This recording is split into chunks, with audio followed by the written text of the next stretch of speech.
Subscribe now and press the bell icon. Never miss an update. नमस्कार friends, राष्ट्रीय blind YouTube channel में आप सभी का स्वागत है।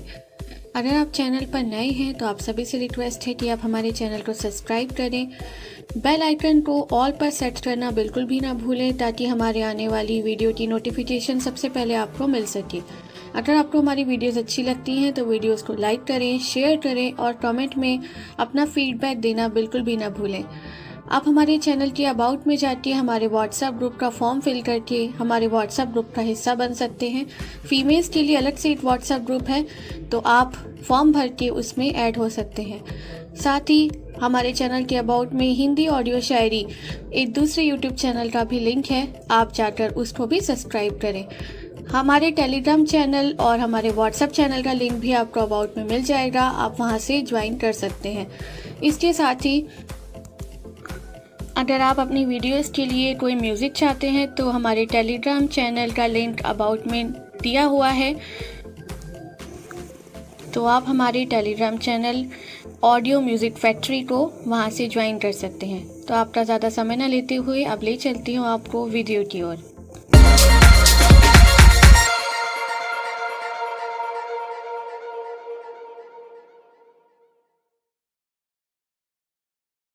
रेडियो उड़ान पर होने वाला है आप लोगों का भरपूर एंटरटेनमेंट, क्योंकि मैं आरजे राहुल आप लोगों के लिए लेकर आ रहा हूं कहानियों का पिटारा, हर रविवार रात 10 बजे और रिपीट मंडे शाम 5 बजे, जिसमें मैं आपको सुनाऊंगा अलग अलग प्रकार की कहानियां। तो सुनना मत भूलिएगा कहानियों का पिटारा ओनली वन रेडियो उड़ान पर। अभी लॉगिन करें www.radioudan.com या प्ले स्टोर या ऐप स्टोर से अभी इंस्टॉल करें रेडियो उड़ान का ऑफिशियल ऐप।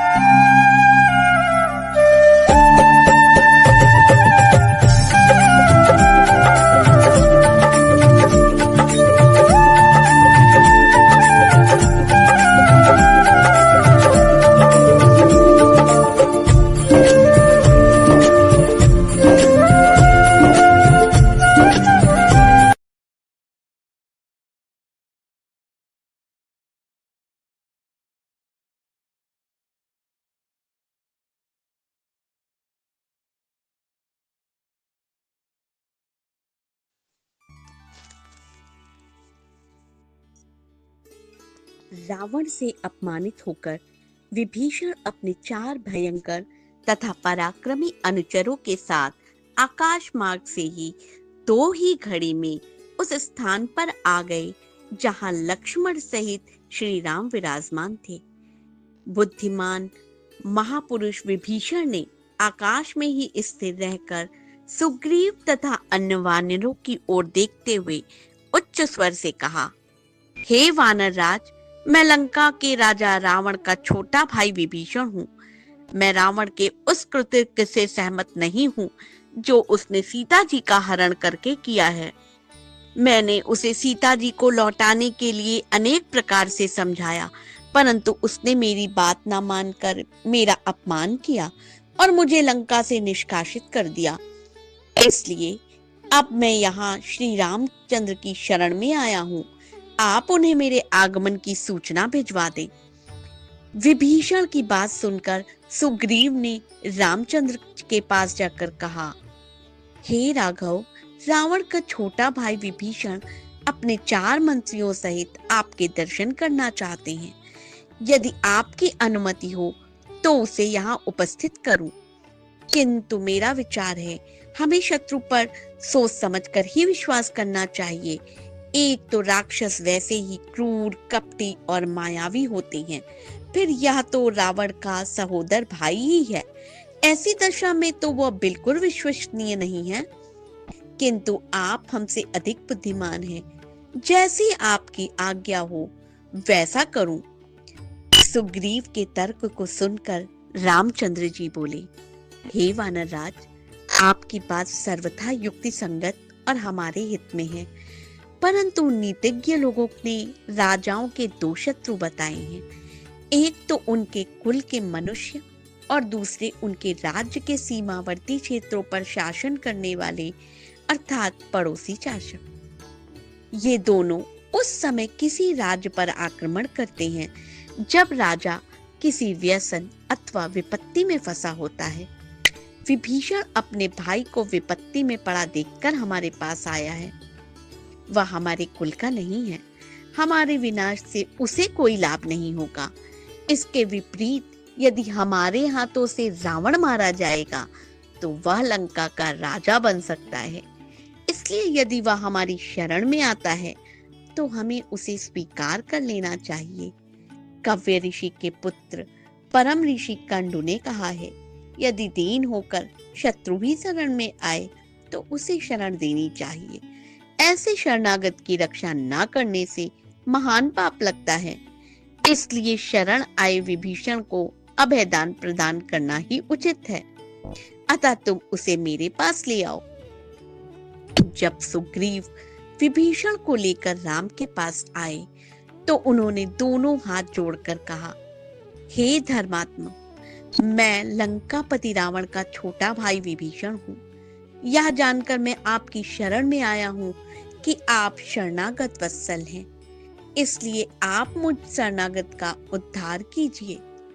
विभीषण के दीन वचन सुनकर श्री रामचंद्र जी ने उसे गले लगाते हुए कहा, हे विभीषण, मैंने तुम्हें स्वीकार किया, अब तुम मुझे राक्षसों का बलाबल बताओ।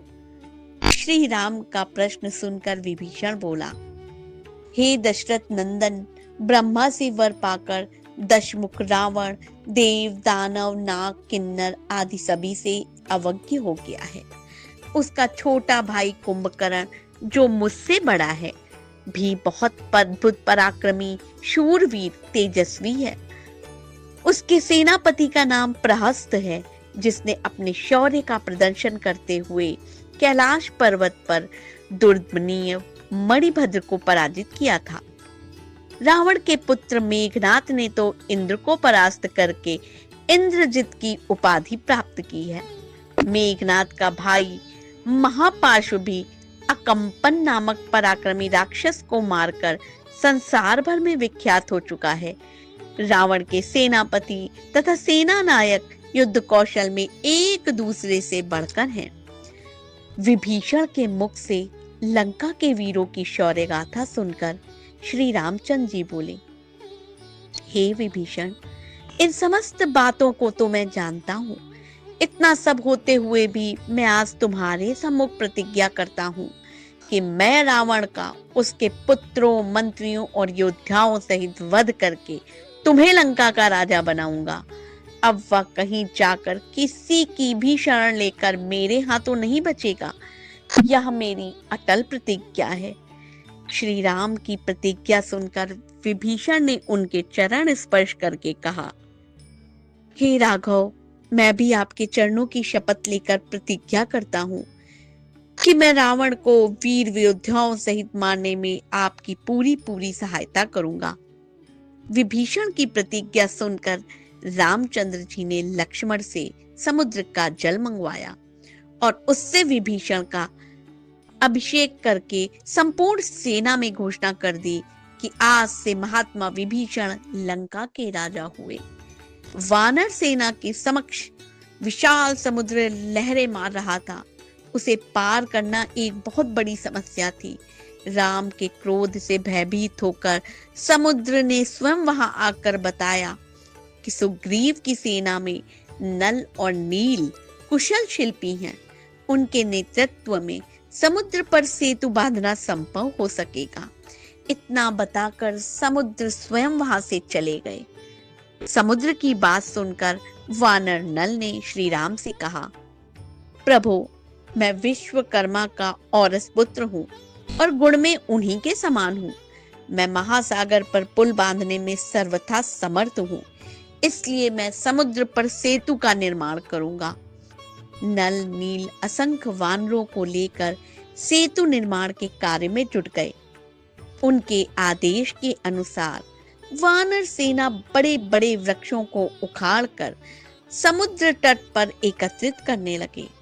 देखते देखते वहां साल, अश्वकर्ण, धप, बांस, कुटज, अर्जुन, कर्णिकार, जामुन, अशोक आदि वृक्षों का एक विशाल गगनचुंबी ढेर लग गया।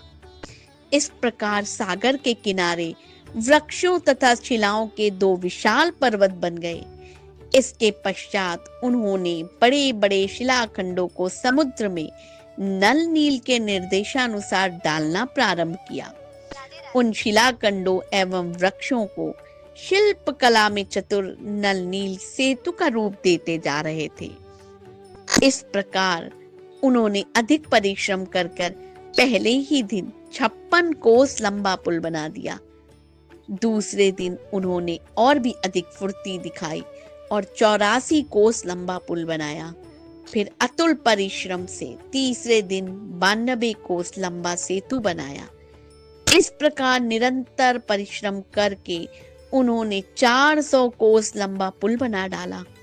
अब नील और नल के प्रयत्नों से 40 कोस चौड़ा और 400 कोस लंबा मजबूत पुल बनकर तैयार हो गया। समुद्र पर सेतु बन जाने के पश्चात श्री रामचंद्र जी ने हनुमान की पीठ पर और लक्ष्मण ने अंगद की पीठ पर बैठकर सेतु पर होते हुए विशाल सागर पार किया। उनके पीछे पीछे संपूर्ण वानर सेना भी सुग्रीव के नेतृत्व में समुद्र को पार कर लंका में पहुंच गई। इस सेना के लंका में पहुंचते ही राक्षसों में भयानक हलचल मच गई। वे लंका दहन की घटना को स्मरण कर भयभीत होने लगे। उधर रावण ने शुक और सारंग नामक मंत्रियों को बुलाकर उनसे कहा, हे चतुर मंत्रियों, अब राम ने वानरों की सहायता से अगाध समुद्र पर सेतु बांधकर उसे पार कर लिया है और वह लंका के द्वार पर आ पहुंचा है। तुम दोनों वानरों का वेश बनाकर राम की सेना में प्रवेश करो और यह पता लगाओ शत्रु सेना में कुल कितने वानर हैं, उनके पास अस्त्र शस्त्र कितने और किस प्रकार के हैं तथा मुख्य मुख्य वानर नायकों के नाम क्या हैं। रावण की आज्ञा पाकर दोनों कूटनीतिक मायावी राक्षस वानरों का वेश बनाकर वानर सेना में घुस गए, परंतु वे विभीषण की तीक्ष्ण दृष्टि से ना बच सके। विभीषण ने उन दोनों को पकड़कर राम के सम्मुख करते हुए कहा, हे राघव, ये दोनों गुप्तचर रावण के मंत्री शुक और सारंग हैं, जो हमारे कटक में गुप्तचरी करते पकड़े गए हैं। राम के समक्ष जाकर दोनों राक्षस थर-थर कांपते हुए बोले, हे राजन, हम राक्षस राज रावण के सेवक हैं। उन्हीं की आज्ञा से आपके बल का पता लगाने के लिए आए थे। हम उनकी आज्ञा के दास हैं, इसलिए उनका आदेश पालन करने के लिए विवश हैं। राजभक्ति के कारण हमें ऐसा करना पड़ा, इसमें हमारा कोई दोष नहीं। उनके ये निश्चल वचन सुनकर रामचंद्र बोले, हे मंत्रियों, हम तुम्हारे सत्य भाषण से बहुत प्रसन्न हैं। तुमने यदि हमारी शक्ति देख ली है तो जाओ, यदि अभी कुछ और देखना शेष हो तो भली भांति देख लो। हम तुम्हें कोई दंड नहीं देंगे। आर्य लोग शस्त्रहीन व्यक्ति पर वार नहीं करते, अतएव तुम अपना कार्य पूरा करके निर्भय होकर लंका लौट जाओ। तुम साधारण गुप्तचर नहीं, रावण के मंत्री हो, इसलिए उससे कहना, जिस बल के भरोसे पर तुमने मेरी सीता का हरण किया है, उस बल का परिचय अपने भाइयों, पुत्रों और सेना के साथ हमें रणभूमि में देना। कल सूर्योदय होते ही अंधकार की भांति तुम्हारी सेना का विनाश भी आरंभ हो जाएगा। श्री रामचंद्र जी के वचनों से भयभीत होकर उनका जय जयकार करते हुए शुक तथा सारन लंका में पहुंचे और रावण के सम्मुख उपस्थित होकर बोले, हे स्वामिन, हमारे वानर सेना में प्रवेश करते ही विभीषण ने हमें पहचान कर राम के सम्मुख उपस्थित कर दिया, परंतु राम ने हमें निशस्त्र दूत समझकर छोड़ दिया। अब रही वानरों के बल की बात, उनका पता लगाना संभव नहीं है, क्योंकि उनमें प्रत्येक के मन में आपके विरुद्ध क्रोध और घृणा की ज्वाला धधक रही है। उनसे बात करना ही संभव नहीं, किसी बात का पता लगाना तो बहुत कठिन है। राम ने कहलवाया है कि सूर्योदय होते होते वह उस राक्षस सेना का विनाश आरंभ कर देंगे। अब जैसा आप उचित समझें वैसा करें। दोनों मंत्रियों के ये वचन सुनकर रावण क्रोध से उबलते हुए बोला, चाहे कुछ भी हो जाए, मैं किसी भी दशा में सीता को वापस नहीं करूंगा। मुझे विश्वास है राम अपनी सेना सहित युद्ध भूमि में मेरे हाथों अवश्य मारा जाएगा। मंत्रियों के उत्तर से संतुष्ट न होकर रावण ने कुछ अन्य गुप्तचरों को छद्म में वानर सेना में भेजा। उन्होंने बड़ी चतुराई से संपूर्ण जानकारी प्राप्त करके रावण को बताया कि राम ने अपना सैनिक शिविर सुवेल पर्वत पर लगाया है। उसमें जामवंत नामक यक्ष सबसे दुर्धुष एवं तेजस्वी हैं। उनके अतिरिक्त 3 वानर सबसे अधिक बलवान और पराक्रमी हैं। उनके नाम सुमुख, दुर्मुख तथा वेगदर्शी हैं। नल नील उस टुकड़ी के अध्यक्ष हैं जिसने समुद्र पर सेतु बांधा है। अंगद अपने पिता बाली से भी अधिक तेजस्वी और बलवान हैं। उसके अतिरिक्त सहस्त्रों अद्भुत शक्ति संपन्न पराक्रमी वानर हैं। राम और लक्ष्मण तो जनस्थान को नष्ट करके अपने बल का परिचय आपको दे ही चुके हैं। राष्ट्रीय ब्लाइंड यूट्यूब चैनल की ओर से रामायण का यह 51 एपिसोड आपके समक्ष लेकर हम पुनः प्रस्तुत हुए हैं। आशा है पूर्व की भांति ही आपको यह एपिसोड भी पसंद आएगा।